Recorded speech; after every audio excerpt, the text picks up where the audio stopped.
मेघमाଳରେ ଶୀଘ୍ର ଆସୁଥିବା ଆମ୍ଭମାନଙ୍କ ପ୍ରଭୁ ଯୀଶୁ ଖ୍ରୀଷ୍ଟଙ୍କର ଅତି ପବିତ୍ର ଓ ବହୁମୂଲ୍ୟ ନାମରେ ଆପଣ ସମସ୍ତଙ୍କୁ ଆଉ ଏକ ନୂତନ ପ୍ରସଙ୍ଗରେ ପୁନର୍ବାର ମୋ ସ୍ୱାଗତ କରେ। ପ୍ରିୟ ପ୍ରଭୁଙ୍କ ଲୋକମାନେ, ପ୍ରତିଦିନ ୟୁଟ୍ୟୁବ ମାଧ୍ୟମରେ ଆପଣମାନଙ୍କୁ ସ୍ୱାଗତ କରିବା, ଅନଲାଇନ ସେବା କାର୍ଯ୍ୟ ମାଧ୍ୟମରେ ଆପଣମାନଙ୍କ ସହିତ ବାରମ୍ବାର ସାକ୍ଷାତ କରିବା, ଏହା ଆମ ପାଇଁ ଅତି ଖୁସି ଆଉ ଆନନ୍ଦର ବିଷୟ ଅଟେ କି ପରମେଶ୍ୱର ଆମ୍ଭମାନଙ୍କୁ ଅନୁଗ୍ରହ କରି ଏହି ଅନଲାଇନ ସେବା କାର୍ଯ୍ୟ ଦେଇଛନ୍ତି। ସେଥିପାଇଁ ମୁଁ ପ୍ରଭୁଙ୍କର ଧନ୍ୟବାଦ ପ୍ରଶଂସା କରୁଛି କି ଆମ୍ଭେମାନେ ଚାହିଁଲେ ସୁଦ୍ଧା ଆପଣମାନଙ୍କ ନିକଟରେ ଆମେ ଆସିପାରି ନଥାନ୍ତୁ, ମାତ୍ର ଏହି ସୋସିଆଲ ମିଡ଼ିଆ ଥିବାରୁ, ୟୁଟ୍ୟୁବ ଥିବାରୁ ଆମେ ଘରେ ବସି ପରମେଶ୍ୱରଙ୍କ ବାକ୍ୟକୁ ଆପଣମାନଙ୍କ ନିକଟରେ ଆମେ ପହଞ୍ଚାଇ ପାରୁଛୁ। ଏହି ଅନଲାଇନ ପ୍ଲାଟଫର୍ମ ସେବା କାର୍ଯ୍ୟ ନିମନ୍ତେ ମୁଁ ପ୍ରଭୁଙ୍କର ଗୌରବ ପ୍ରଶଂସା କରୁଛି। ପରମେଶ୍ୱର ଆମ ସମସ୍ତଙ୍କୁ ପ୍ରଚୁର ଭାବରେ ଆଶୀର୍ବାଦ କରନ୍ତୁ। ପ୍ରିୟ ପ୍ରଭୁଙ୍କ ଲୋକମାନେ, ଆସନ୍ତୁ ଆଜି ମଧ୍ୟ ପ୍ରଭୁଙ୍କ ବାକ୍ୟରୁ ଆମେ ଆଉ ଏକ ପ୍ରସଙ୍ଗରେ ଅଳ୍ପ ସମୟ କଥାବାର୍ତ୍ତା ହେବା। ଆଜି ଆମେ ଯେଉଁ ପ୍ରସଙ୍ଗରେ ପ୍ରଭୁଙ୍କ ବାକ୍ୟରୁ ଧ୍ୟାନ କରିବା, ସେହି ପ୍ରସଙ୍ଗର ଶୀର୍ଷକ ହେଲା ଖରାପ ସ୍ୱପ୍ନ କାହିଁକି ଆସେ। ଆଜିର ପ୍ରସଙ୍ଗ ହେଲା ଖରାପ ସ୍ୱପ୍ନ କାହିଁକି ଆସେ। ପ୍ରିୟ ପ୍ରଭୁଙ୍କ ଲୋକମାନେ, ସ୍ୱପ୍ନ ଦେଖିବା କୌଣସି ପ୍ରକାର ଭୁଲ ନୁହେଁ। ଆମେ ଅନେକ ସମୟରେ ଅନେକ ପ୍ରକାର ସ୍ୱପ୍ନ ଗୁଡ଼ିକ ଦେଖୁ। କେତେକ ଭଲ ସ୍ୱପ୍ନ ଗୁଡ଼ିକ ଆମେ ଦେଖୁ, କେତେକ ଖରାପ ସ୍ୱପ୍ନ ଗୁଡ଼ିକ ଆମେ ଦେଖୁ। ପୁରାତନ ନିୟମରେ ଅନେକ ସାଧୁମାନେ ସେମାନେ ସ୍ୱପ୍ନ ଦେଖିଲେ। ଯାକୁବ ସେ ସ୍ୱପ୍ନ ଦେଖିଲେ, ରାଜା ନବୁକଦ୍ନେଚ୍ଛର ସେ ସ୍ୱପ୍ନ ଦେଖିଲେ। ନୂତନ ନିୟମରେ ମଧ୍ୟ ଆମେ ଜାଣୁ ଯେ ଯୋସେଫ ଯୀଶୁଖ୍ରୀଷ୍ଟଙ୍କର ଜାଗତିକ ପିତା, ଯେ ମରିୟମଙ୍କର ସ୍ୱାମୀ, ସେ ମଧ୍ୟ ସ୍ୱପ୍ନ ଦେଖିଲେ। ସ୍ୱପ୍ନ ଦେଖିବା କୌଣସି ପ୍ରକାର ଖରାପ ନୁହେଁ, ମାତ୍ର ଅନେକ ସମୟରେ କ'ଣ ହୁଏ, ଯେଉଁ ସ୍ୱପ୍ନ ଗୁଡ଼ିକ ଆମ ପାଇଁ ଭଲ ନୁହେଁ, ଯେଉଁ ସ୍ୱପ୍ନ ଗୁଡ଼ିକ ଆମକୁ ଭୟଭୀତ କରିଦିଏ, ଅବାଟକୁ ନେଇଯାଏ, ଆମକୁ ପସନ୍ଦ ଲାଗେ ନାହିଁ, ଭଲ ଲାଗେ ନାହିଁ ଏବଂ ବାଇବଲ ଭିତ୍ତିକ ନୁହେଁ, ଏହି ପ୍ରକାର ସ୍ୱପ୍ନ ଗୁଡ଼ିକ ମଧ୍ୟ ଆମକୁ ଆସିବାର ଆମେ କ'ଣ କରୁ ଜାଣୁ। ପ୍ରିୟମାନେ, ଏହି ଖରାପ ସ୍ୱପ୍ନ ଗୁଡ଼ିକ କାହିଁକି ଆସେ, ଆଜି ଆମେ ବାକ୍ୟରୁ ଅଳ୍ପ ସମୟ କଥାବାର୍ତ୍ତା ହେବା। ମୋ ସହିତ ଆପଣମାନେ ଗୋଟେ ବାକ୍ୟ ଦେଖିବେ, ଉପଦେଶକ ପୁସ୍ତକ 5 ଅଧ୍ୟାୟ। ଉପଦେଶକ ପୁସ୍ତକ 5 ଅଧ୍ୟାୟ ତାର 3 ପଦରେ ଏ ପ୍ରକାର ଲେଖାଯାଏ, କାରଣ କାର୍ଯ୍ୟର ବାହୁଲ୍ୟରେ ସ୍ୱପ୍ନ ହୁଏ,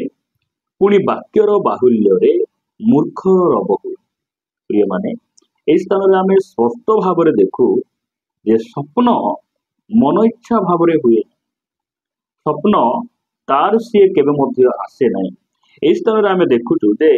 କାରଣ କାର୍ଯ୍ୟର ବାହୁଲ୍ୟରେ ସ୍ୱପ୍ନ ହୁଏ। ସ୍ୱପ୍ନ କେମିତି ହୁଏ? କାର୍ଯ୍ୟର ବାହୁଲ୍ୟ ମାନେ ଯେକୌଣସି ଗୋଟେ କାର୍ଯ୍ୟ ଆମେ ଅଧିକ ଆସକ୍ତ ହେଉ, ବାରମ୍ବାର ଆମେ ସେ କାର୍ଯ୍ୟକୁ ଆମେ କରୁ ବା ଦିନ ସାରା ସେ କାର୍ଯ୍ୟ ପ୍ରତି ଆମର ମନକୁ ଲଗାଉ,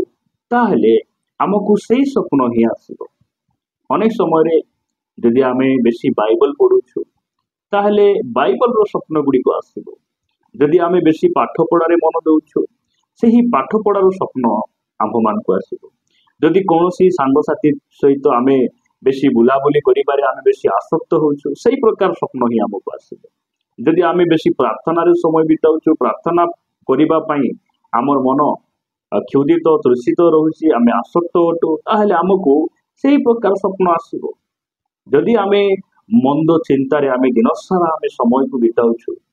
ମନ୍ଦ ସାଙ୍ଗସାଥି ମାନଙ୍କ ସହିତ ଆମେ ବୁଲୁଛୁ, ହେଇପାରେ ଆମେ ସିନେମା ହଲକୁ ଯାଉଛୁ, ମଦ ଦୋକାନକୁ ଯାଉଛୁ, ଖରାପ ଲୋକମାନଙ୍କ ସହିତ ମିଶି ଖରାପ ଭାଷା ଗୁଡ଼ିକ ଆମେ ବ୍ୟବହାର କରୁଛୁ, କୌଣସି ଝିଅ ପ୍ରତି ପୁଅ ପ୍ରତି ଦେଖିଲେ ଆମେ କୁଦୃଷ୍ଟିରେ ଦେଖୁଛୁ, ତାହେଲେ କେବେ ମଧ୍ୟ ଆମକୁ ଆତ୍ମିକ ସ୍ୱପ୍ନ ଆସିବ। କାରଣ ବାକ୍ୟ କହେ ଯେ କାର୍ଯ୍ୟର ବାହୁଲ୍ୟରେ ସ୍ୱପ୍ନ ହୁଏ। ଆମେ ଯେ ପ୍ରକାର କାର୍ଯ୍ୟ କରୁ, ସେହି ସ୍ୱପ୍ନ ଗୁଡ଼ିକ ଆମ୍ଭମାନଙ୍କ ମନ ମଧ୍ୟରେ ଆସେ। ଦିନେ ଜଣେ ବ୍ୟକ୍ତି ଜଣେ ପ୍ରଭୁଙ୍କ ଦାସଙ୍କୁ କହିଲେ, ଆଜ୍ଞା, ମୋ ପାଇଁ ଆପଣ ପ୍ରାର୍ଥନା କରନ୍ତୁ, ସବୁବେଳେ ମୁଁ ଝିଅମାନଙ୍କ ବିଷୟରେ ସ୍ୱପ୍ନ ଦେଖୁଛି, ଆପଣ ଦୟାକରି ମୋ ପାଇଁ ପ୍ରାର୍ଥନା କରନ୍ତୁ। ପ୍ରଭୁଙ୍କ ଦାସ ସେହି ବ୍ୟକ୍ତି ଜଣକକୁ କହିଲେ, ମୁଁ ପ୍ରାର୍ଥନା କଲେ ମଧ୍ୟ ତୁମର ସ୍ୱପ୍ନ ଆସିବାଟା କେବେ ବନ୍ଦ ହେବ ନାହିଁ। ତୁମେ ଝିଅମାନଙ୍କ ବିଷୟରେ ଭାବିବା ଚିନ୍ତିବା ଯେବେ ତୁମେ ବନ୍ଦ କରିବ, ତାହେଲେ ତୁମେ ଆଉ ରାତିରେ ସ୍ୱପ୍ନ ଦେଖିବ। ପ୍ରିୟମାନେ, ମୁଁ କହିବାର ଅର୍ଥ ହେଲା, ରାତିରେ ଯଦି ଆମେ ଖରାପ ସ୍ୱପ୍ନ ଦେଖୁଛୁ, एहार कारण कौन आमे दिन सारा खराब मनोभाव आमे बंचुछु सेतिपाई कौन हुए खराब स्वप्न गुड़िक आसे आमे जो विषय रे आसक्त हो जो कार्य करू से स्वप्न ही आम मान मन में आसे जदि आमे भल स्वप्न देखा चाहूँ प्रिय माने आमे भल जीवन बिताइबार आवश्यक होती ताहेले परमेश्वर आमको कौन करिवे से स्वप्न देवे यही स्वप्न परमेश्वर भाषा अटे आ स्वप्न आसवा कौन प्रकार मंद नुहे खराब नुहे परमेश्वर स्वप्न माध्यम भविष्य कथा अनेक को जणाइले स्वप्न माध्यम विपदर कथा जणाइले आ स्वप्न माध्यम से अनेक ताहांकर मनोनीत साधु लोक मान से कौन कले सतर्क कले परमेश्वर आमको स्वप्न दियंती मात्र अनेक समय कौन हुए आमर कार्यर बाहुल्य कौन हुए स्वप्न हुए मनुष्यर कार्य मनुष्यर मन जो बेसी बेसी बारंबार आसक्त हुए से ही प्रकार स्वप्न ही मन मध्य आसे शयन काल आसे प्रिय आपण मान निकट में मु एक वाक्य रखापी चाहे यही वाक्य को बुझापी आपण मैंने मो सहित पढ़े गालातीय पुस्तक 6 अध्याय तार 7 पद साधु पाउल गालातीय मंडली निकट को से यही पत्र लिखिला बेले से प्रकार लिखते लिखा जाए भ्रांत न हुओ ईश्वर विद्रूपर पात्र नुहंती कारण मनुष्य जहा गुणे ताहा ही काटिब प्रिय माने इस स्थान लिखा जाउछि जे मनुष्य जहा गुणे ताहा ही से काटिब मु कहिबार अर्थ है जे कार्य द्वारा कौन हुए कार्यर बाहुल्य रे स्वप्न हुए जहाँ आमे वाक्य पढ़िलु स्थान लिखा जाए जहाँ बुणिब ताहा ही काटिब दिन सारा आमे कौन कौन करूछु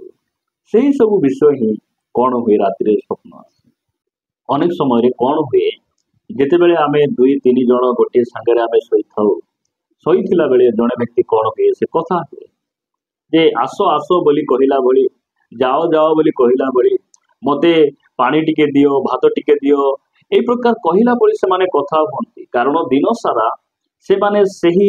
कार्य से माने कौन हुंती लिप्त रुहंती सेति पई ए प्रकार स्वप्न गुड़िक आसे अनेक समय रे आमे ए प्रकार लोक मान सहित मु सही जो माने मो सहित सही थांती से समय रे दिने जड़े भाई कहूथिले जे छेली छेली छेली छेली से प्रकार से कहूथिले कारण से दिन सारा छेली चरई चरई आसिला परे मो सहित से शोइथिले प्रिय माने मु कहिबार अर्थ है आमे दिन सारा कौन करूछु सही विषय ही कौन हेबो स्वप्न हेबो सेति पई जदि खराब स्वप्न आम मन रे आसुची आमर खराब मनोभाव को परिवर्तन करी जेबे आमे आमर मन को भल करिबा सुचि करिबा आमे प्रभु को सहित जड़ित होई प्रभु को सहित गमनागमन करी जदि आमे दिन सारा समय बिताइबा ताहेले आमको आउ केबे खराब स्वप्न आसीबो ना प्रिय माने प्रभु आमान को अनुग्रह करंतु आमर परमेश्वर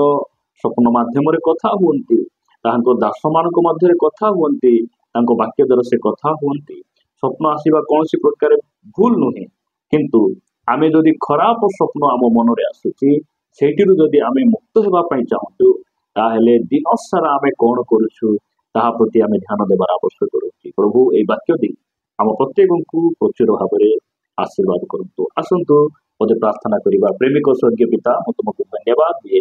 बापा तुम वाक्य द्वारा मान को कथा है तुम नाम गौरव पिता मु जाने ना जो भाई भौणी माने प्रभु वाक्य को शुणुंट से माने के प्रकार स्वप्न गुड़िक देखुंट आम जानीछु प्रभु तुम्हें स्वप्न माध्यम आम कथा है परमेश्वर बापा तुम्हें आम को अनुग्रह कर तुम्हें कहल जे कार्यर बाहुल्य स्वप्न हुए पिता आम दिन सारा कौन करुछु ताहा प्रति आम ध्यान देबु प्रभु वाक्य कर्म आम जहाँ भी करूँ पिता तुमरी गौरव तुम प्रशंसा उद्देश्य करने तुम्हें आम को अनुग्रह दियो साहाय्य कर एवं प्रभु आम भल विषय करूँ भल विषय भावु चिंतु आमर स्वप्न प्रभु उपयुक्त स्वप्न हेबो एथिपाई सहाय्य कर प्रार्थना प्रिय प्रभु यीशु नाम मागुछु आमेन समस्त को प्रेज द लॉर्ड प्रभु समस्त को प्रचुर भाव में आशीर्वाद करंतु प्रभु को अनुग्रह हेले आउ एक प्रसंग परस्पर साक्षात करबा रहिबा नमस्कार गॉड ब्लेस यू।